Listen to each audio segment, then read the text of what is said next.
this video I'm just going to be running through my charge cooler setup and all the bits and bobs I've been fabricating, making up for that.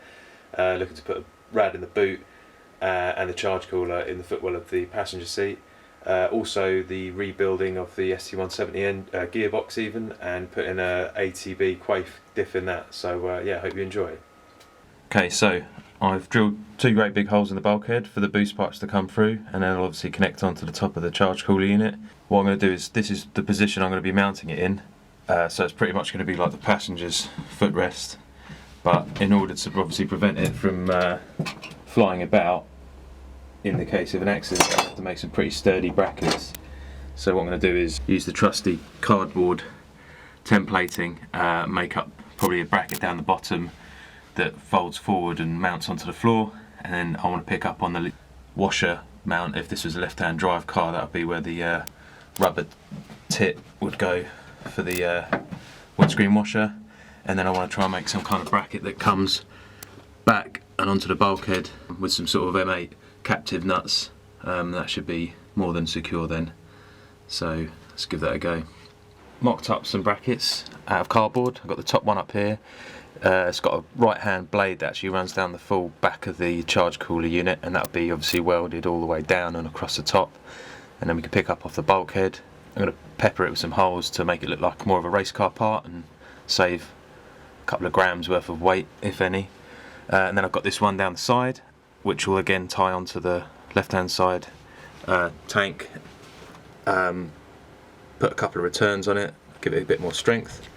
And then down the bottom I've got this one, which is going to tie onto the floor in 3 places.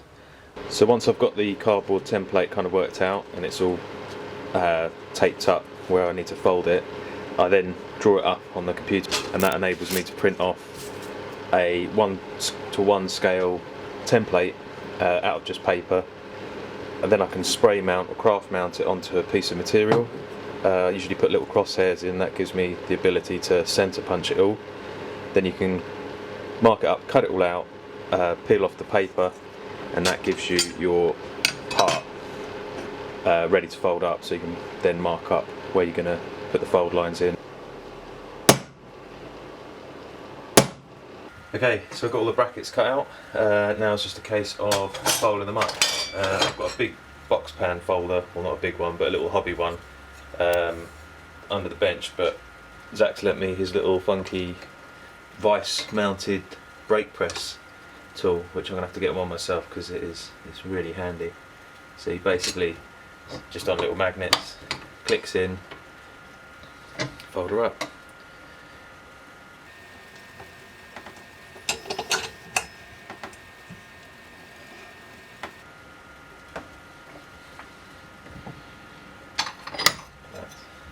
Okay, so the charge cooler is pretty much, all the brackets are welded on.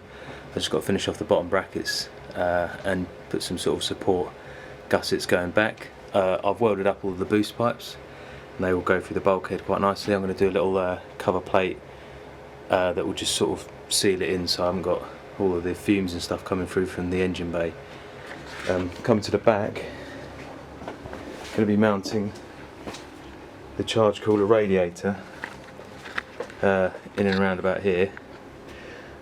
Plan is make some brackets up, shroud it all, and then I'm going to do a big sort of cover with 2 3-inch pipes, and then they're going to go up to the quarter windows, so I'll get some of those NACA style clear ducts that go through.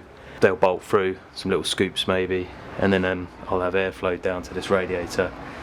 But then to get it out, I'm going to bang some holes in the back panel. The way I've done that is set up a drawing with some slots that I want with the hole centres, and then plotted that out, stuck it on with a centre line, and now I'm just using this little punch to pop through the circle bits, and then I'll cut the horizontal lines, so I should have big slots in the back panel to let the air out.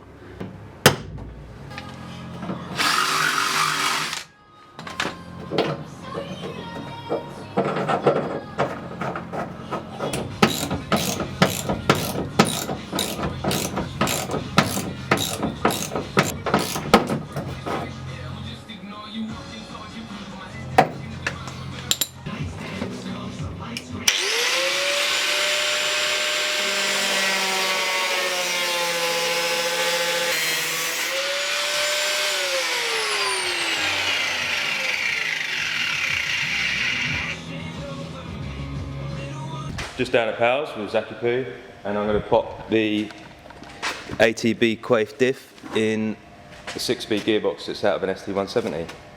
Hopefully. We have no idea what we're doing. We have not, well, Zach does, I don't. We'll give it a go, see where we get to. Apparently it's a lot easier than an IB5 gearbox, which we've done quite a few of before. So if we can do them, we should be able to do this. So first things first, hoon it up on the table.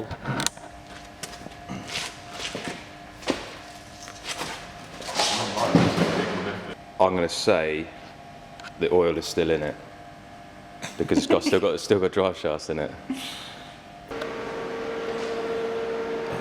So just drain the oil out, and now I'm about to pull it all apart, undo all these torque bits, and then take the bell housing apart, and I should be able to get to the diff. Zach's just welding up some inlet manifolds.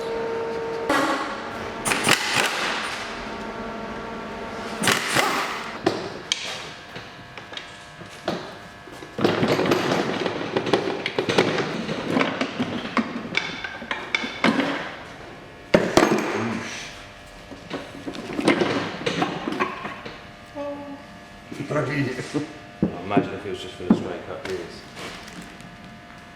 That'd be a touch.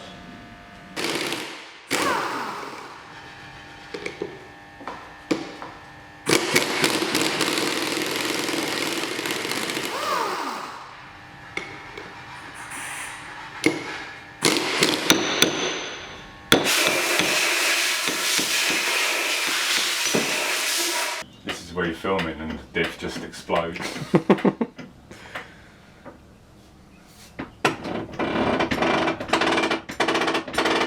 You put the bearing on the wrong way around.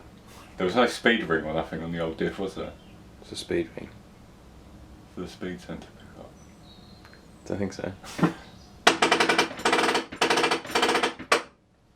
Who needs a speed ring sensor when you've got a GPS speedo? Boom!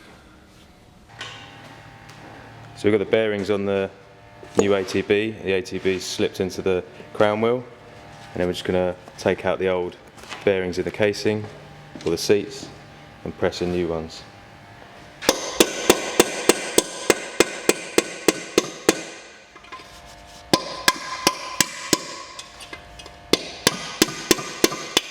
Shit, there's a wheel.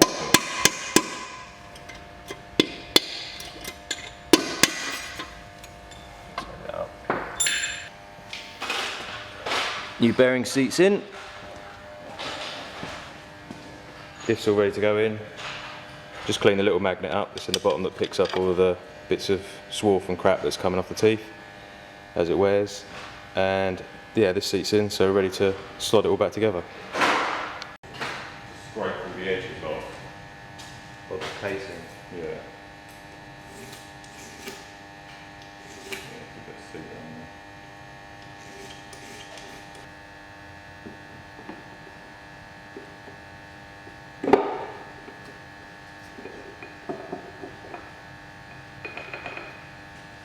Zach's just taking off his old inlet manifold and replacing it with another inlet manifold that's exactly the same.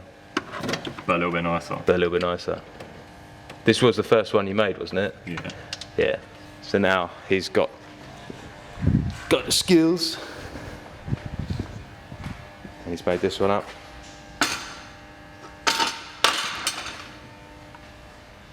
With trumpets inside, fully radiused. And that all hooks up onto the ST170 base plate with silicon joiners, which is good for heat soak because you've got a big bit of plastic between the engine and the inlet manifold. And then you can run the standard ST170 fuel rail, and then obviously he's got some. Is this a Jackson Racing throttle body? Yeah, I think so. Big Jackson Racing throttle body. I think it's off a supercharger. Zach's also made up was that like a extruded aluminium fuel rail, because the ST171 didn't look as cool as that. Look fucking pants. A little bit of sealer, not too thick.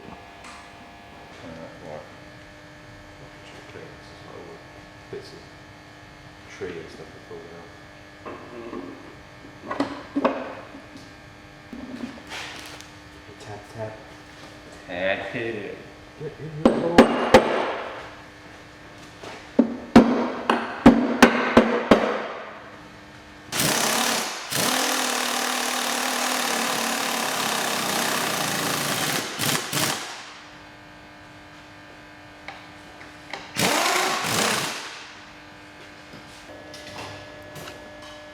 Before and after.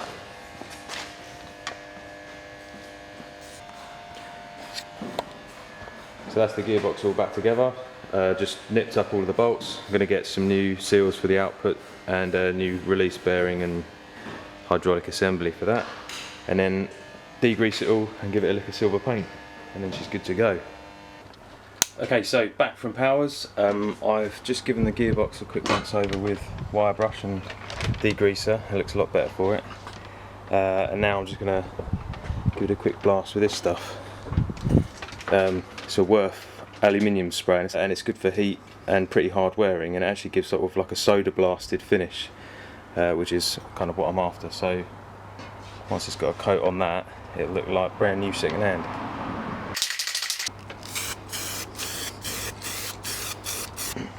And that's the finish you get.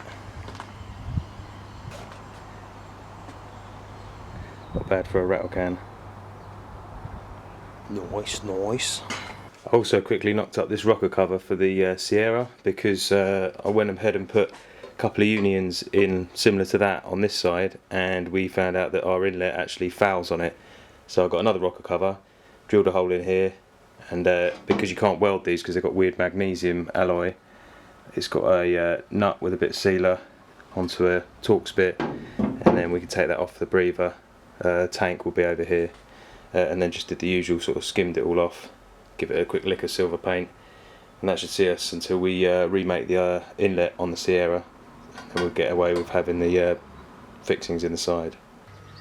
Right, another thing I need to do on this ST170 rocker cover for the Sierra is we've cut back the original breather outlet, and then I just need to turn down a bit of aluminium to chemical metal that in to block that off, because obviously we've now got our big AN Torx bit union that's going to act as our breather takeoff. So first things first is to go and fire up old Bessie, which is a little bit of aluminium solid bar, and I'm just going to turn that down with a little top hat end on it, and then that'll be the bung that we'll press and chemical metal into the end of the rocker cover.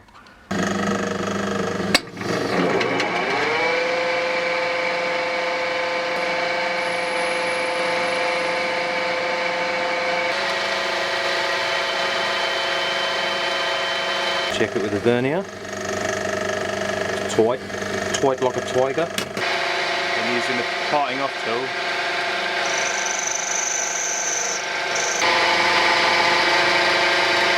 just got to face off this end and put a little nice tidy chamfer on it.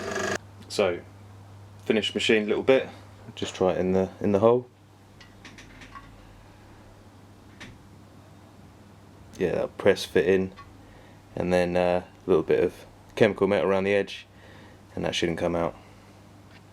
There it is, all done, glued in with a bit of JB Weld, so that ain't going nowhere. Yeah, that can just go back on the ST170 engine on the Sierra, and then we just got to put the gearbox on and the engine back in the engine bay. Right, so that's pretty much it for this video. Hope you enjoyed. Just a reminder that we're obviously selling some of the Zoo Speed merchandise, and I'll put a link to that in the bio below. And also, for those who don't know, I also write regularly updates on all the cars in Classic Ford magazine, so make sure you check that out, because that'll be sort of before I get a chance to actually record anything and edit anything for these videos. Yeah, until next time, I'll catch you later. Take care.